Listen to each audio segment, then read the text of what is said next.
yang cash flow-nya saja sudah tidak sehat. Apalagi orangnya yang dimungkinkan tidak dapat BLT dan lain-lain, Pak Saleh. Ya, jadi sebetulnya disinilah letak dilematisnya persoalan ini. Jadi di satu sisi kan pemerintah ingin menghidupkan kembali ekonomi kita.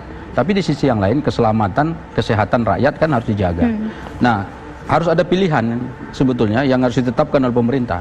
Nah, kalau dari apa yang dijelaskan oleh Pak Fonsus tadi, itu dua-duanya harus dihidupkan. Tetapi memang untuk kasusnya ini saya kira memang agak sulit ya, terutama di Jakarta ya. Saya menemukan ya, saya termasuk mengambil posisi untuk mengatakan kita mengutamakan kesehatan dulu.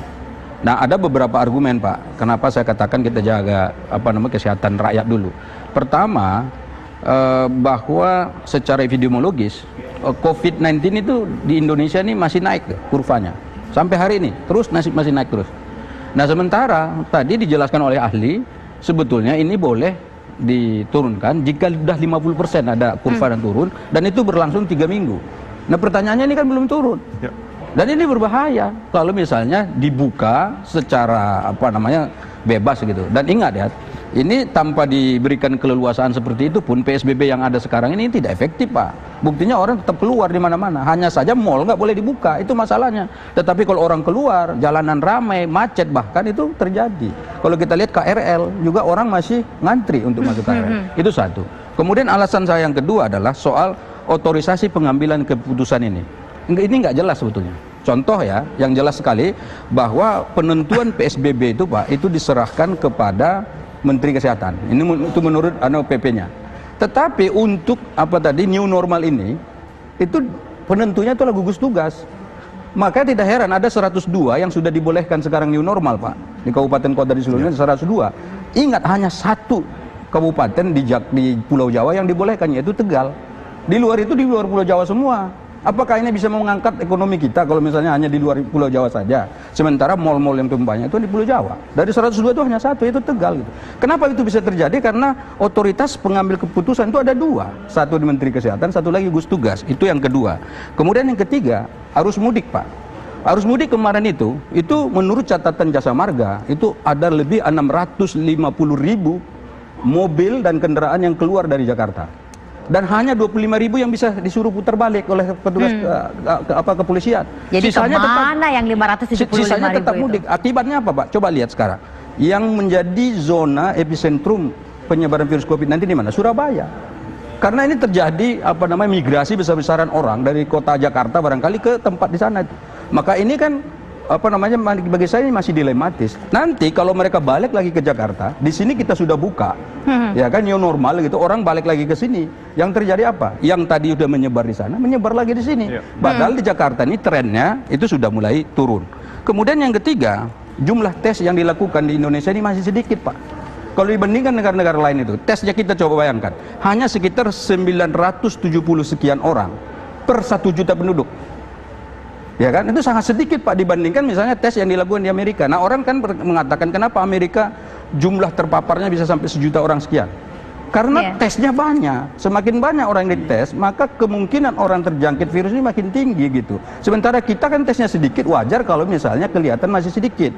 Hari ini saja sudah hampir 26.000 sekian, itu kan sudah termasuk besar sekali. Nah, itu yang keempat. Yang kelima, ada survei yang barusan dilakukan oleh salah satu media besar yang menanyakan kepada masyarakat, kalau Anda diperkenankan dibuka mal hari ini, apakah Anda pergi ke mal atau tidak?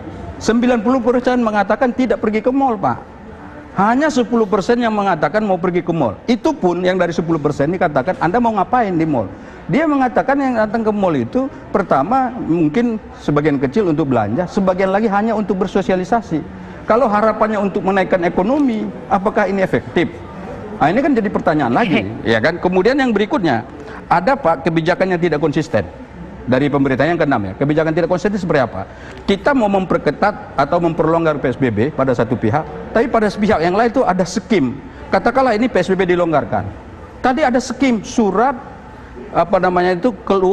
surat izin keluar masuk Jakarta. Ini kan sebetulnya sangat merepotkan sekali. Jadi orang kalau misalnya Bapak mau berdagang keluar kota Jakarta terus mau masuk lagi harus ada skim segala macam ini sangat merepotkan, padahal kita sekarang sedang mau berpikir untuk melonggarkan. Ini kan tidak ada konsistensi di dalam penerapan aturan.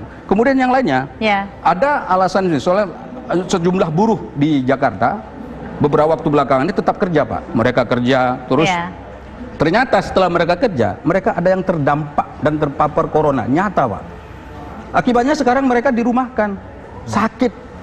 Nah, apakah misalnya dengan PSBB ini apakah dengan new normal ini atau dengan pembukaan mal-mal ini ada jaminan bahwa mereka yang nanti yang bekerja itu pasti akan aman, pasti akan sehat, tidak terpapar dengan virus dengan ini.